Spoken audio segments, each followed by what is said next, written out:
The headquarters of the Humane Society should be somewhere around here. Bernard could show up any moment now. Ah, you're the people from earlier. Wait, you're from the guards?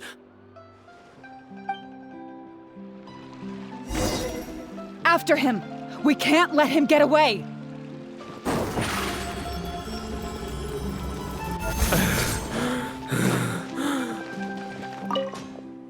Give it up, Bernard.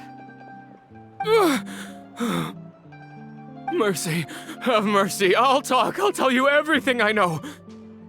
The Humane Society has done so much good over the years, and yet you have committed such an atrocious deed in its name. Look, I didn't have a choice, okay? My father cared about those blasted animals so much, he didn't bother to take care of his human wife and son at all. While those animals were showered with love, I lived worse than a dog. No one asked. Tell me, how did you first get to know Pierre? Well, after I took over the Humane Society, it gradually became harder and harder to maintain its operations. Until one day, someone suddenly passed me a letter. It said that I could stand to get a large sum of money as long as I helped them to transport some animals abroad. It was only after a few such transports that I finally understood what I was really transporting. But then, Pierre wrote to me, saying that we were already partners in crime and that I better keep cooperating with him if I didn't want to be reported to the guards. I would order wooden barrels and flotation devices according to his instructions, and then load the sleeping animals onto a boat. Once I sailed to the location he provided, I would dump everything together into the sea. And a few days after that, I'd come by again in my boat and pick up the animals sleeping in the barrels. Once I had received enough of them, I'd bring them to the harbor to be adopted abroad. That guy Pierre, he was running the entire show. He set up all the meeting times and found all the foreign adopters. Oh, and he even supplied all of the goods too. I just did the transport. He was the one who planned out and executed everything else. Look, I don't know, okay? I've never ever met him in person. We've only ever communicated through letters. And when did he send his final letter to you? Just last night, he said that the Marechaussee Phantom is now after him, so he's planning to go into hiding for some time. He didn't mention where he's thinking about going, though, but he did tell me to look out for the guards. It's been a few days since Pierre's last appearance. I'd wager that he sent that letter after he found his hiding spot. I burned them. It was on his orders. I had to burn every letter after reading them. I wasn't even allowed to share them with the rest of the society employees. Sure sounds like you're trying to use the lack of witnesses or evidence to pin the blame on Pierre. No, I swear, this time I'm only telling you the truth. Well, we can check the truth of your statements at the Opera House. I hope you know what'll be coming for you if I were to find any discrepancy between the evidence and the testimony you just gave. I know, I swear I was just telling the truth. My thanks to you both. Had it not been for you, I really don't know what would have happened to this case. Bonnie helped, too. That's true. It was all thanks to her that Bernard was finally exposed.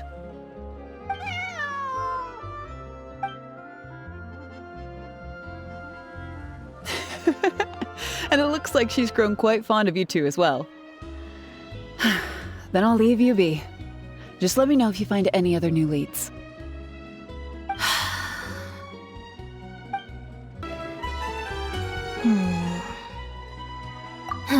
It was that obvious, huh? Well, even though it didn't feel like Bernard was lying, after talking to him, I'm getting an even stronger sense that something's not quite right. We investigated so quickly that perhaps we've missed a thing or two along the way. Let me activate deduction mode and consider things again from the top to see if we can find anything new. Is there still anything unresolved or strange that we should try to consider?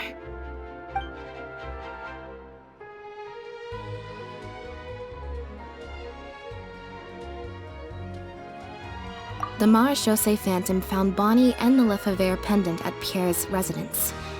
That was the beginning point of our investigation.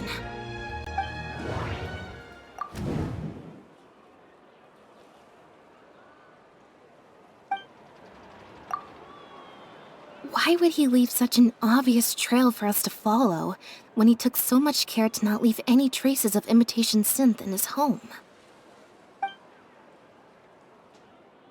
Bernard claims to have received a letter last night from Pierre. In the letter, Pierre stated that he had gone into hiding. Is there something wrong with the letter?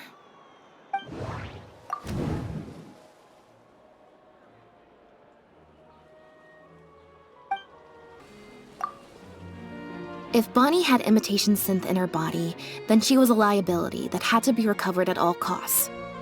But if she wasn't carrying anything, then it would have made sense to tell Bernard not to worry. And thinking about it, Bernard only attracted our attention in the first place because he came to look for Bonnie. Could it be that the person who wrote the letter also knew nothing about Bonnie's whereabouts? Or they had a separate goal entirely? Well, we've discovered that Bernard is responsible for the trafficking, while Pierre deals with supplying the goods. Is there something else in this scheme that we're missing?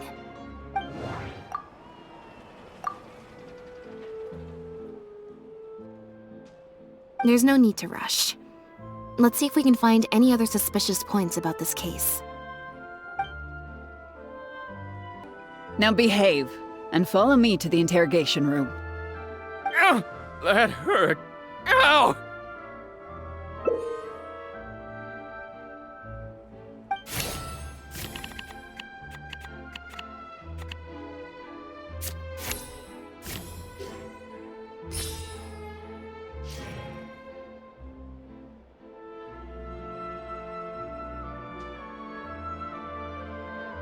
Is everything really over? I still feel like the relationship between Pierre and Bernard is not as simple as it appears. Also, I've had this strange sense that something's off the entire time we've been on the case, and it has only gotten worse. Ugh. No good. I've still got nothing, and I'm nearly out of energy. Alright, I'll stop thinking about it for now. At the very least, we've made it so that no more animals will suffer like those poor animals did. Let's go to the Humane Society and see if there are any animals left that might still need our help, before my energy for today completely runs out.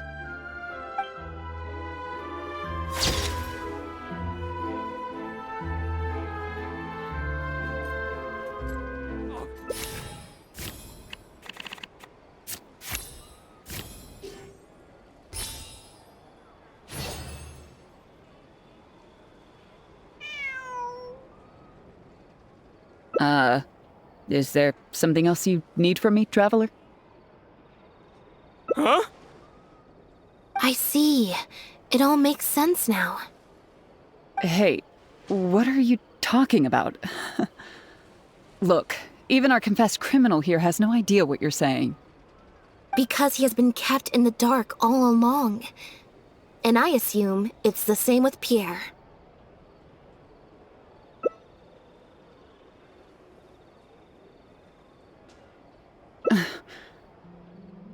That never quite added up for me. Why did Pierre feel compelled to return to his home with Bonnie and the pendant, and make them so easy to find for the Marechaussee Phantom? Both of these things are in stark contrast to his usual meticulous and vigilant behavior. There's only one reasonable explanation. He was following orders, just like Bernard. He probably received the following instructions right before the Phantom came knocking on his door. Bring the cat and the pendant, and our undercover agent will be sure to help you. Unbeknownst to him, however, the third person who wrote that letter to him had long decided to sacrifice him and Bernard to save themselves. What? You can't be serious. There was a third person involved? If you focus only on Bernard's testimony, it's easy to believe that only Bernard and Pierre were working together. The case appeared extremely simple. Bernard did the trafficking, Pierre the imitation synth production, drugging, and stuffing. Wait. But that doesn't make any sense. If that's the actual truth, then as soon as Pierre is caught, he'll explain his side of the story and the third person will... Yep, which is why the third person made sure that Pierre would never be found again. Once they had instructed Pierre to expose himself, the third person wrote to Pierre again, suggesting that everything had been taken care of, and he should take Bonnie and safely return to his base. Of course, Pierre's disappearance at such a sensitive time immediately made him a prime suspect. Knowing that Bonnie had last been seen with him, all the third person would have to do from that point on would be to lead the Phantom to investigate the Humane Society and get Bernard to confess the truth. Wait, so you're saying that the letter I received yesterday, the one that made me think Pierre was still alive, it was also sent by the third person? Is that what happened? I'll get back to headquarters right away and reinvestigate this case from the top. Chevra said that assumptions can be detrimental to solving a case. Someone among us, however, has been feeding us all kinds of preconceived notions ever since our first meeting. They suggested that Pierre's disappearance was an attempt to escape the judgment of the law, and that Pierre was a scion of the Lefebvre family. But if the disappearance is truly just a cover-up for a murder, then couldn't the true scion have been an illegitimate daughter, rather than an illegitimate son? Huh? Haven't you taken this joke a bit too far? You're right. I did let a lot of assumptions get to my head when I first started to talk to you about the case. I'll make sure to correct my behavior. You deliberately fed us lies, but even you could not control every last detail of your plan. There was a flaw in your scheme, and something didn't quite go as planned. Getting the Marechaussee Phantom to notice Pierre was only the first part of your plan. Had they failed to take notice of the Humane Society, they could have cast a wider net. And you couldn't predict what they might possibly find, if given enough time. This, of course, was the main weakness of your plan. As someone accustomed to acting from behind the scenes, you didn't want to take the risk of personally proposing a raid on the Humane Society. So, you thought about pulling a few more strings, so all the suspicion would point towards Bernard and his society. Once the Phantom expanded their search, it would only be a matter of time before they found Pierre's base. If a cat last seen with the suspect turned up dead at the imitation synth base, it wouldn't be long until the Phantom would figure out exactly how she had been mistreated and turn their eyes towards the one organization that has been sending boatloads of animals out of Fontaine. It was probably during your ambush of Pierre. You didn't even have the time to check if she had already been stuffed full of imitation synth. Still, you soon found another opportunity. Before long, Bonnie had made her way back into the city, and even popped up on the Steambird. Like Bernard, you desperately wanted to confirm the contents of her stomach, so you hurried to find us. Unlike Bernard, however, you were hoping that Pierre did have the time to make her swallow a load of imitation synth. While investigating the suspect's cat, we unexpectedly discovered that the suspect has been smuggling imitation synth using living animals as intermediaries. That was your plan, in any case. With that, you'd have been able to lead the investigation towards the Humane Society. Bonnie had managed to escape before Pierre was able to stuff her full of imitation synth. That part of your plan could no longer be carried out. But as shrewd as you were, you came up with another plan right away. You manipulated the Traveler and I to help you identify Bernard as a key suspect. You used the Lefebvre name as bait to get us to join your investigation. With 2 extra bodies around, the Special Patrol is sure to soon take note of the strange event of Bernard somehow having a reason to look for Pierre's cat. So, what you're saying is, I went to all that trouble just for the chance that you might put forth the suggestion that would lead you down the wrong path. Of course, you did far more than that. Just now at Lumidu's harbor, were you not the person who highlighted the suspicious activities of the society? Ugh. You even highlighted the society's activities during your compilation of the logs, so they'd be immediately visible to anyone examining the records. Moreover, the logs contained no records of the Port Authority's activities. In other words, your activities. And what are you trying to suggest with that? I am insinuating that you had plenty of opportunities to transfer the raw materials for imitation synth from the harbor to a boat, and then sail over to the meeting place full of floating barrels. And that's how neither the trafficker nor the manufacturer knew there was a third person who supplied the raw materials, and surreptitiously operated between them.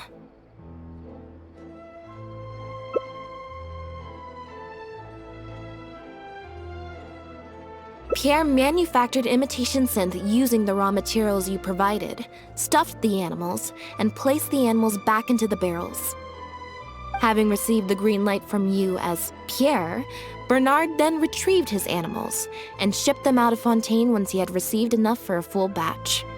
This... I can't believe it. I never put 2 and 2 together.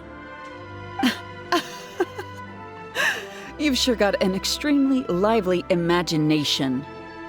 So what do you think she's going to say next? Ever thought about a career in writing crime novels, huh? It appears that it's quite easy to predict what you'll think or say. Then if we apply that to this case, we can also think of a few places to look for incriminating evidence. You know very well that this case will not end until Pierre is found, so you will have him commit suicide out of fear and shame to end the investigation for good. That way, you can also pin the blame for the overseas smuggling activities, the theft of the harbor's confiscated raw materials, and even the Lefebvre name on him. After all, dead men tell no tales. But you still want it to appear as if he had sent that last letter to Bernard, so you have to make sure he cannot be found until after Bernard has confessed to the authorities. To do that, you either will hide his body until you've found an appropriate time to set up a fake suicide scene, or you'll dump it someplace where it'll be hard to determine the exact time of death. Submerged in water, for instance. The location would ideally allow you to keep the body hidden for some time while also letting you keep an eye on it. There are only so many options to hide a person's time of death, after all. As long as the Phantom investigates each of the possibilities in turn, they'll surely find Pierre's remains. Especially since, as the prime suspect who will now be taken into custody, you will no longer have the time to move him or set up a fake suicide scene to cover up the murder. How absurd. And on what grounds will you order my arrest? Don't think for a second that your spouts of nonsense will amount to any kind of real argument. After all, I'm... Elodie Lefebvre! As the captain of the Special Security and Surveillance Patrol, I hereby declare you as a suspect in the case. If you have any objections, you may raise them later during interrogation. That's right. We received a message from Lumidu's harbor that you were going to investigate the Humane Society. We didn't expect to run into you at such a critical moment. While at the harbor, we noticed something else extremely interesting.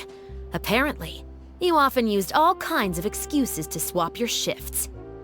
And if one were to match the times of your shifts to the activities of the Humane Society and those of certain foreign ships, they'd find them to be an exact match. That's just a coincidence.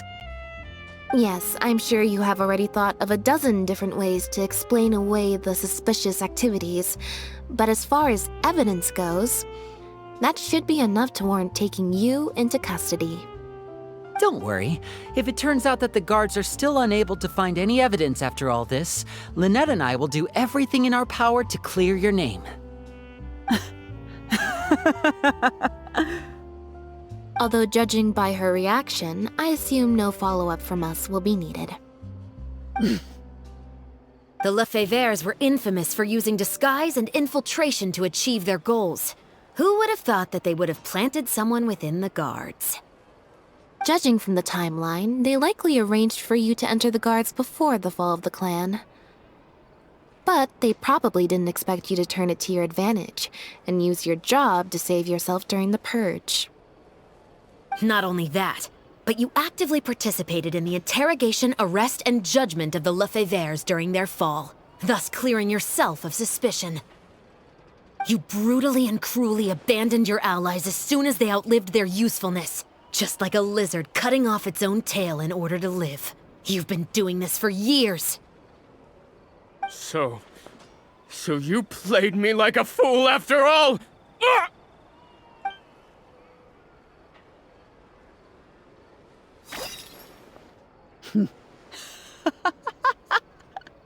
What was that word you used? Ally? You think that someone as foolish as him is worthy to call himself my ally? They were worthless scum, all of them. Not just Bernard and Pierre, but those Lefevres too. They always just saw me as a tool. I lost all my chances of a normal life just because I was born into their lot. Not only that, but because they wanted me to become an undercover agent, they stripped me of my name, too. I had to live in constant fear of them while they were alive.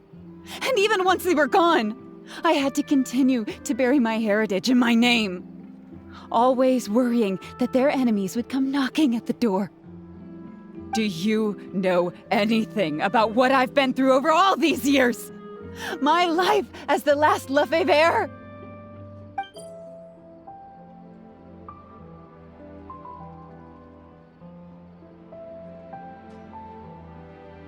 I don't, and neither do I care.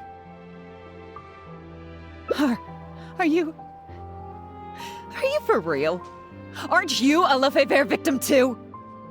Elodie, you're the only one still living under the shadow of a name. That's enough. Keep your hands where I can see them and do not resist arrest. If you have more to say, save it for the interrogation room. What a joke. What a joke! Hey! Don't come any closer! What's that? Know what this is? I've secretly planted loads of explosives in the Humane Society. Just one step closer and... whether they're cats, dogs, or just unlucky human employees, they'll all be blown up into smithereens. Surely, you bunch of goody two-shoes won't let that happen, right?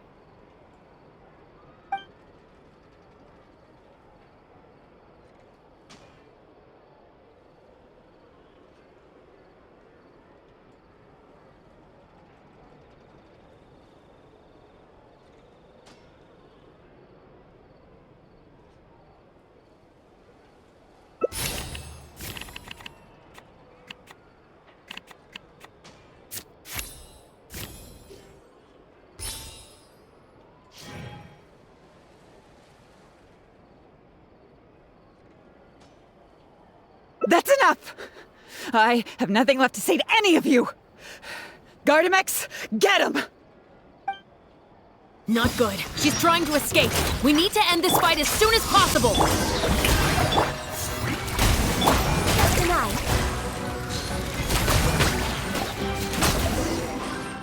Busted so quickly, huh? Good thing I've already bought enough time to escape. Ah!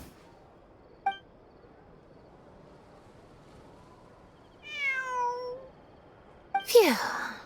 So I was right after all. It's easier to deal with the person causing the problem than the problem itself. This is it. Looks like it's just a toy. Guess that's probably why she suddenly flipped and knocked out Bernard. He probably knew that there were no explosives at the society.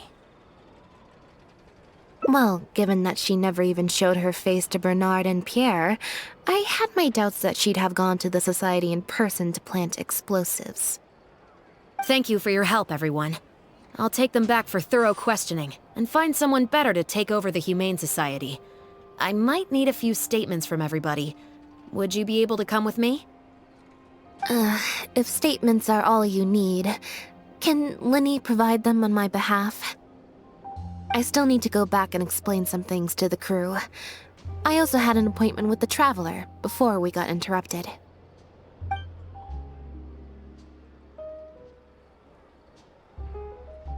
Ah, so you do remember. Yes, I invited you to come over to our place. Once I'm done talking with the troupe, I'll make a nice cup of tea and bring Bonnie to wait for you outside of my door.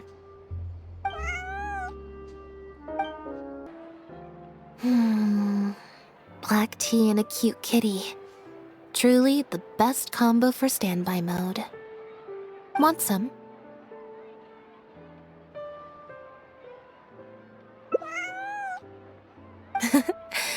I see she's already starting to snuggle up to you.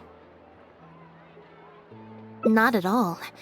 Information is indeed very important, but if you were to try to collect every piece of information you come across, your efficiency would actually decrease. Plus, if you just think about it, what sounds more fun? Writing a statement or enjoying a tea party? Great answer. That'd be my pick too. Had we not run into that case, we could have spent the entire day like this. But now I'm running low on both time and energy. You're right. I can sense it. I'm recharging very quickly at the moment. Something about her rubbed me the wrong way since the very beginning. But to be more precise, it was probably around the time when I saw Bonnie try to get away from her. Elodie tried to get close, but Bonnie deliberately dodged her. Maybe Bonnie had tried to evade her before at Pierre's base. Or perhaps Bonnie just instinctively knew that she wasn't a good person. Not everyone who likes cats is a good person. But if cats like you, you're probably alright. Humans tend to overthink things, but cats rely on their instincts, and they're pretty sharp. I mean, just look at Bonnie. She took a liking to you the moment you met.